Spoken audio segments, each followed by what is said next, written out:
Thank you for tuning in to the latest edition of the 12 Kyle podcast. Whether you're listening during your commute, while working out, or just relaxing at home, we appreciate you. Every download, every listen, and every subscription means a lot. Up next, the 12 Kyle podcast. Running a business can be exhausting. Building your website shouldn't be. With Wix, you can express your ideas, give direction, then leave the heavy lifting to AI. From site creation to branded content and images. Have fun with the details. Customize what you want the way you want, and manage your whole business from a centralized dashboard with expert AI tools. Build, scale, and enjoy the incredible results. You can do it all yourself on Wix. Llegaron los nuevos McCrispy Strips, listos para aventurarse en la mezcla de mayo ketchup, la barbecue que quedó en el fondo de la cajita, hot fudge sundae y en la nueva creamy chili McCrispy Strip dip. Los nuevos McCrispy Strips, ahora en McDonald's. Ba-da-ba-ba-ba. Ladies and gentlemen, thank you for listening. Thank you for downloading. And thank you for subscribing to the latest edition of the 12 Kyle podcast. I am your boy, 12 Kyle. Man, check this out. On this episode, what I want to talk about is how you look. More importantly, dressing to impress. As many of you know, I'm a father of four. I have three sons. Our oldest son is 25 at the time of this recording. Middle son is 22. And our youngest son is 18. And our daughter is 13. And one of the things that I always talk to my kids about is, you know, how you look. And I always talk about looking presentable.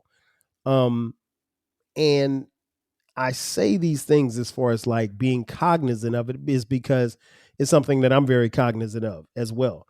I'm very cognizant of how I look and how I dress, particularly when I leave my home. Now, I work from home, so I don't have to get dressed up for work.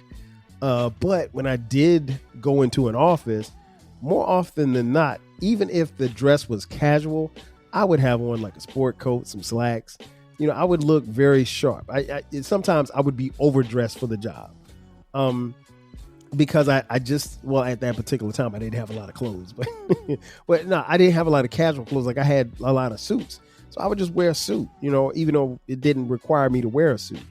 But I think the thing that I always try to convey to my kids is that, you know, how you look says a lot about yourself, and how you dress says a lot about yourself. And we recently had a scenario to play out, and I want to share it with you guys. Again, our youngest son is 18. He just graduated from high school. His name is Brandon. Now, Brandon, maybe about a month or so ago, he wanted to go to church with his girlfriend. And it's cool. They don't go to the church that we go to. So he asked, he's like, hey, is it okay if I go to church with my girlfriend? I said, fine. And at this particular church, you know, the young people, they don't wear suits. Like they don't get dressed up like how we did back in the day. And so they pretty much dress pretty casual. Young people can wear shorts, they can wear jeans, they can wear whatever. It's almost like the old saying, come as you are, right? And so that's cool. And a lot of churches have adopted that policy. And I've never been one who's really been big on, you know, what you wear to church, because now, although I grew up in a church where we had to get, you know, we were custom made from head to toe every Sunday, I didn't necessarily believe in all of that, because my thing is, you know, you should be accepted from, you know, God and the people in the church based on whatever you decided to wear. So if you wanted to wear a dress shoe on your right foot and a Air Jordan on your left foot, I mean, who's to say that you're wrong? The point is that you're going to worship in the church, and you're going to, you know, get something from the sermon and so forth and so on. And so this particular day, so I told him it was okay. We weren't going to church that day, so it was cool.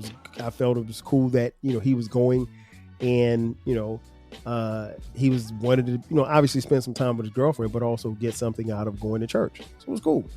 So right before he leaves to go, he walks in my room and he gets something out of my bathroom, and he walks, and as he's walking out, I said, hey, where are you going?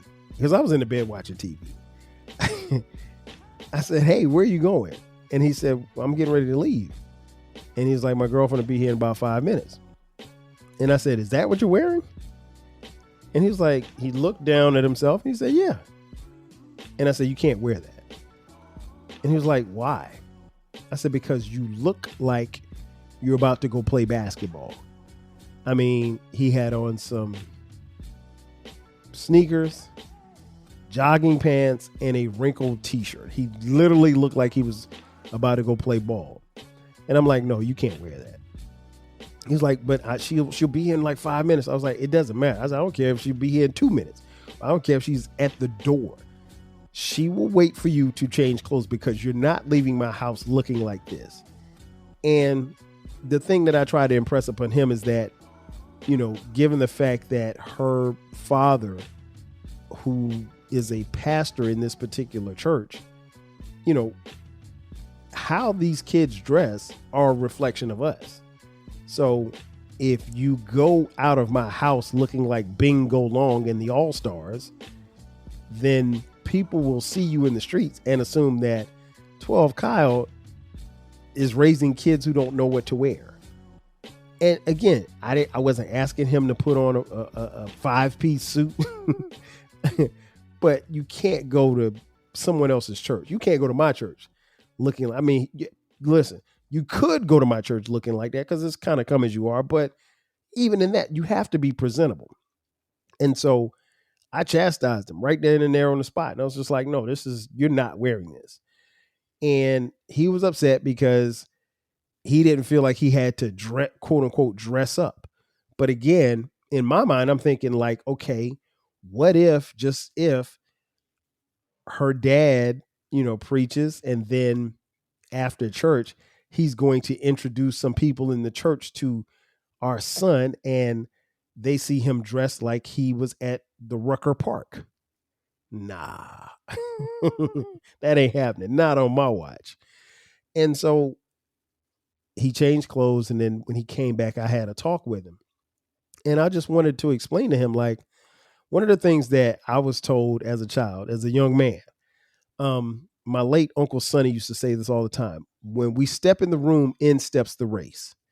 Meaning that people, be it right or wrong, will judge you based on how you look. I heard once, and I think it's very true.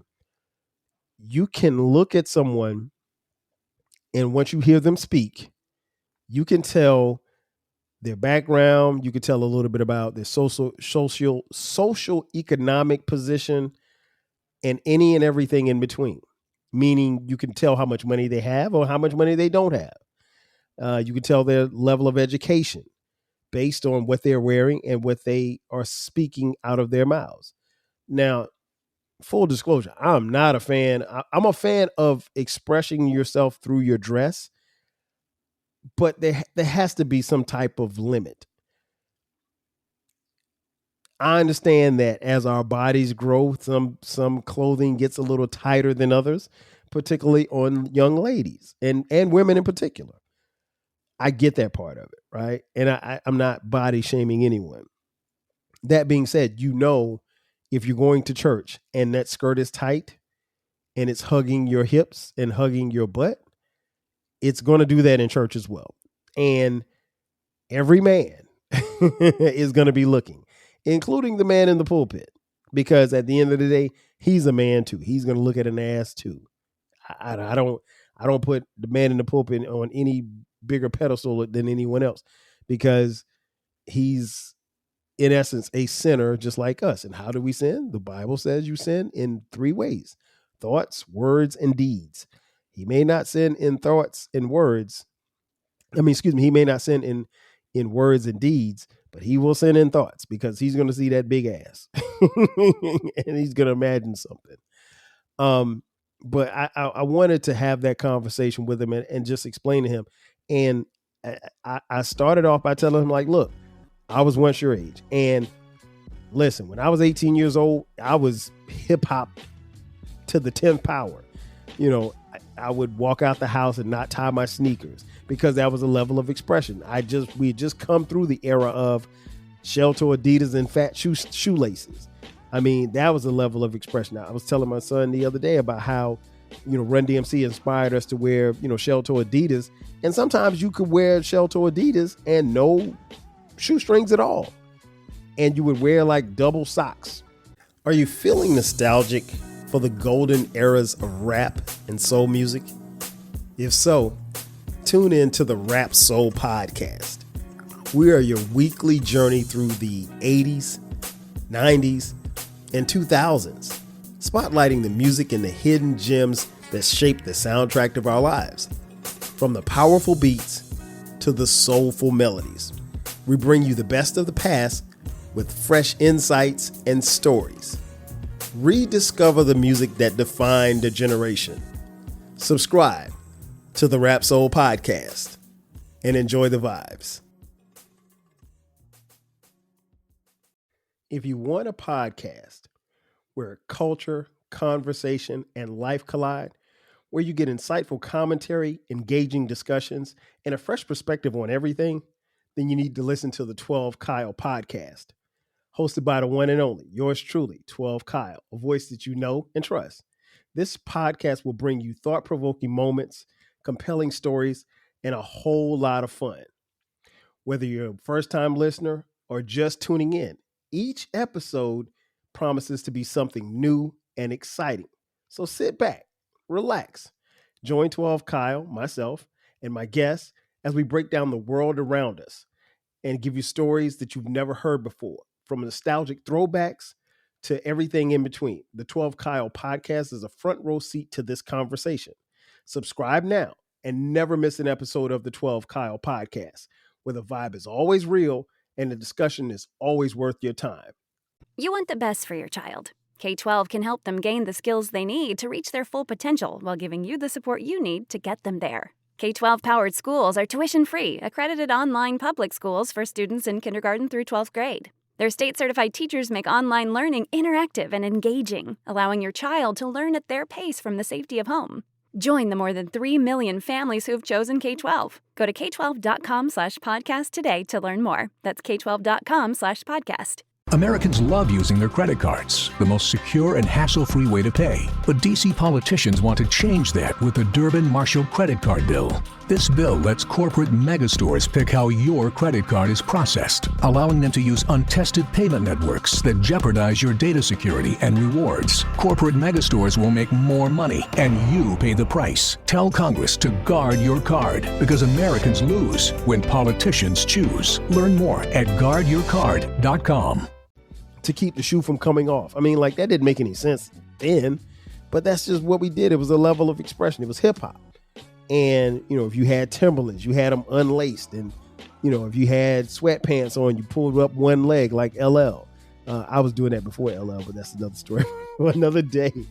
But, we had fashion things. We had the, thing where you would have the suspenders and you take one suspender off and have it draped across your shoulder, or you have it dragging on the ground. I mean, like, there were a whole bunch of ways that we expressed ourselves, as far as our dress is concerned. But, I don't think it was, even looking back on it now, some of it was bad, but it wasn't this bad. I mean, like, you can go places and you don't have to go far to go places, and you will see young men walking around with their pants falling off their ass, and you can see their drawers. And I came up in an era where that wasn't cool. I mean, like, everybody knows, or at least you should know, why you see men sagging and where that came from. I'm not going to give you a history lesson. Look it up. You know where it came from. That being said, I get and understand why some would do that, and it's in their environment or what have you. But at the same time, look the part. You're not going to a job looking like that. You definitely shouldn't go to church looking like that. Now, if you're walking around your house and your neighborhood, if that's what you want to do, that's cool, I guess. As a 52-year-old man, I'm never going to co-sign on that. I'm just not. And even when I was a 32-year-old man or a 22-year-old man, I did a lot of things, but I wasn't walking around with my pants falling off my ass. Were my shoes untied or my sneakers untied? Yes. Were my Jordans untied at the top? Yes. But no. I mean, And the idea of looking bummy has become, fashionable. There's this hairstyle that all the young kids wear, where the hair is, really bushy and puffy and what we used to call peasy or nappy. And some of these kids look like they literally just rolled out of bed and didn't do anything to their hair. And that's a look. And it's a very popularized look. I'm aware of it. I'm not a fan of it, but I mean, it is what it is. But it doesn't bother me that much. But you look silly. I tell my son all the time, hey, do something with your hair. Put moisturize it or something. Make it curl up. Do something. Don't make it shouldn't look dry. It's almost like looking like a dry Jerry curl. You didn't want to have a dry Jerry curl in 85. But I said all that to say this, we should look a certain way, particularly young black men. I look back when I see pictures of my grandfather Eddie. When I see pictures of it, because he passed away, I was born in 72, he passed away in 73. So I never saw him, at least, he saw me, but I don't remember what he looks like. All I've seen is pictures. And this guy was sharp. Even when he didn't have any money, he was sharp. He always had a hat on. He had suits. He had the zoot suits. He was fly in every picture. And we were fly back in the 60s and the 70s. And we were fly in the 50s because we didn't have a choice. Like, even if you didn't have money, if you didn't have anything to show for it, you looked good. You looked presentable. You looked like you were somebody. I'm very into, the clothes and stuff that I wear, because as you see, if you watch the podcast on YouTube, thank you for watching. Everything that I wear, if I wear a shirt, it has some type of message on it, or it represents something. Today's shirt is the South Carolina State University Bulldog, which is where I went to college and played football. But that represents me. And so even if I wore this shirt out in the public, someone's going to see this shirt and say, hey, South Carolina State. And then that's going to spark a conversation. It happens every single time. I don't do it necessarily to start conversations, but it just happens. But someone will see me in a shirt that says South Carolina State and assume he's an alum, because you know what? I look like an alum. I don't look like somebody who is a bum off the streets. So my message to my son was, look the part, and I'm glad that I told him to, go get some more clothes, because the thing was, after they had church service, his girlfriend's parents invited him to, lunch or whatever, brunch after service. And while he may not have felt the way, looking kind of crazy like he was going to play basketball, I would have felt bad if I knew that my child went somewhere looking bummy. And I've never wanted them to look bummy, because listen, there's never a moment that I step outside of these doors. I could look real bummy in this house, but I'm never going to step outside these doors and look bummy. I don't care if I'm going to Publix, where shopping is a pleasure.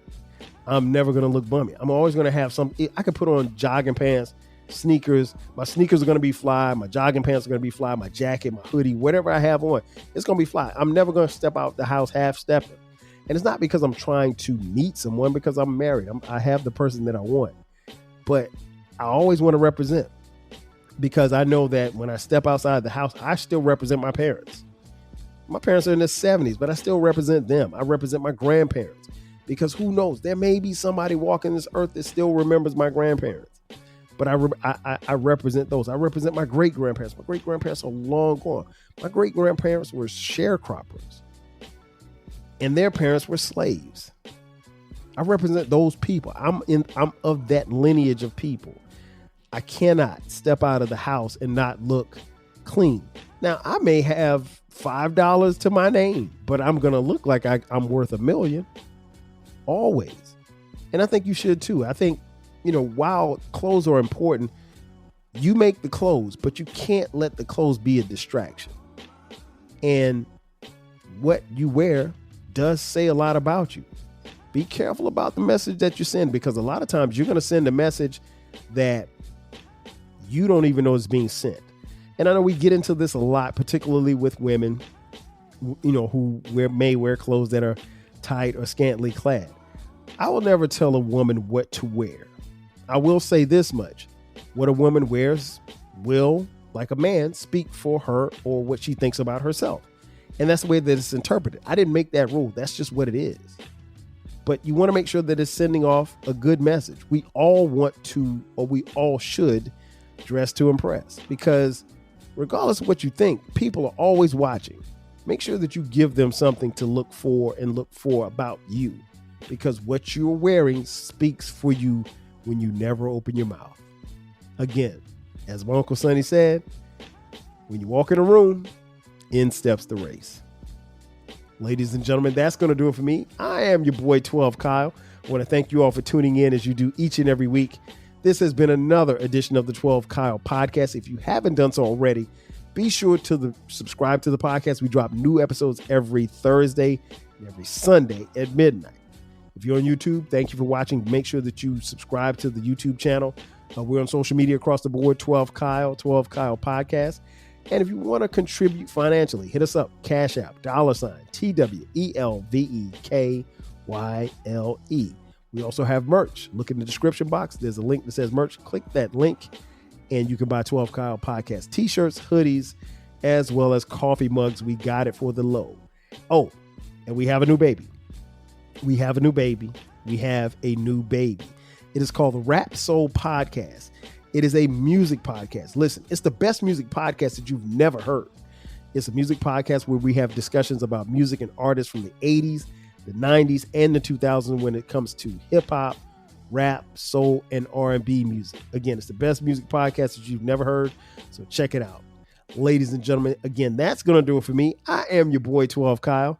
I'll catch you guys next time. 5,000. Chill. Thanks again for listening to this episode of the 12 Kyle podcast. If you enjoyed this episode, make sure that you hit the subscribe button and share this podcast with a friend who needs the 12 Kyle podcast in their life. Every listen, every download, and every share helps us grow. Thanks for being a part of the 12 Kyle podcast community. We appreciate your support. We will catch you next time. 5,000. You want the best for your child. K-12 can help them gain the skills they need to reach their full potential while giving you the support you need to get them there. K-12-powered schools are tuition-free, accredited online public schools for students in kindergarten through 12th grade. Their state-certified teachers make online learning interactive and engaging, allowing your child to learn at their pace from the safety of home. Join the more than 3 million families who've chosen K-12. Go to k12.com/podcast today to learn more. That's k12.com/podcast. Americans love using their credit cards, the most secure and hassle-free way to pay. But D.C. politicians want to change that with the Durbin-Marshall credit card bill. This bill lets corporate megastores pick how your credit card is processed, allowing them to use untested payment networks that jeopardize your data security and rewards. Corporate megastores will make more money, and you pay the price. Tell Congress to guard your card, because Americans lose when politicians choose. Learn more at guardyourcard.com.